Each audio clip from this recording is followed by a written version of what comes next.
میں نے حضرت ابو ہریرہ رضی اللہ عنہ کو کہتے ہوئے سنا کہ رسول اللہ صلی اللہ علیہ وسلم کے صحابہ میں عبداللہ بن عمرو رضی اللہ عنہما کے علاوہ مجھ سے زیادہ کوئی حدیث بیان کرنے والا نہیں تھا، مگر وہ لکھ لیا کرتے تھے اور میں لکھتا نہیں تھا۔ جب نبی صلی اللہ علیہ وسلم کے مرض میں شدت ہو گئی تو آپ صلی اللہ علیہ وسلم نے فرمایا کہ میرے پاس سامان کتابت لاؤ تاکہ تمہارے لیے ایک تحریر لکھ دوں تاکہ بعد میں تم گمراہ نہ ہو سکو۔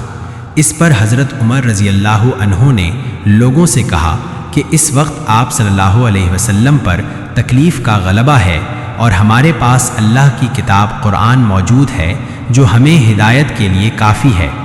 اس پر لوگوں کی رائے مختلف ہو گئی اور شور و غل زیادہ ہونے لگا۔ آپ صلی اللہ علیہ وسلم نے فرمایا، میرے پاس سے اٹھ کھڑے ہو، میرے پاس جھگڑنا ٹھیک نہیں۔ اس پر ابن عباس رضی اللہ عنہما یہ کہتے ہوئے نکل آئے کہ بے شک مصیبت بڑی سخت مصیبت ہے، وہ چیز جو ہمارے اور رسول صلی اللہ علیہ وسلم کے اور آپ کی تحریر کے درمیان حائل ہو گئی۔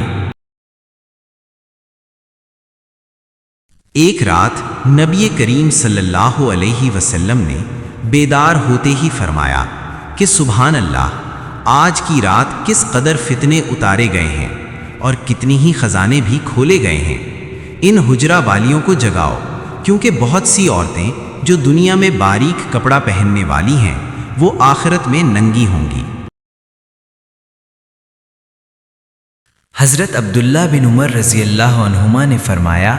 کہ آخر عمر میں ایک دفعہ رسول اللہ صلی اللہ علیہ وسلم نے ہمیں عشاء کی نماز پڑھائی۔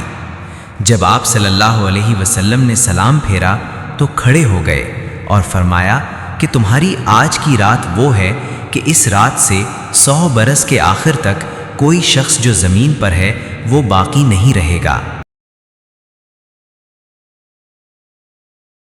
حضرت عبداللہ بن عباس رضی اللہ عنہ فرماتے ہیں، ایک رات میں نے اپنی خالہ میمونہ بنت الحارث رضی اللہ عنہا زوجہ نبی کریم صلی اللہ علیہ وسلم کے پاس گزاری، اور نبی اکرم صلی اللہ علیہ وسلم اس دن ان کی رات میں انہی کے گھر تھے۔ آپ صلی اللہ علیہ وسلم نے عشاء کی نماز مسجد میں پڑھی، پھر گھر تشریف لائے اور 4 رکعت نماز نفل پڑھ کر آپ سو گئے۔ پھر اٹھے اور فرمایا کہ ابھی تک یہ لڑکا سو رہا ہے، یا اسی جیسا لفظ فرمایا۔ پھر آپ نماز پڑھنے کھڑے ہو گئے اور میں بھی وضو کر کے آپ کی بائیں جانب کھڑا ہو گیا، تو آپ صلی اللہ علیہ وسلم نے مجھے دائیں جانب کھڑا کر لیا۔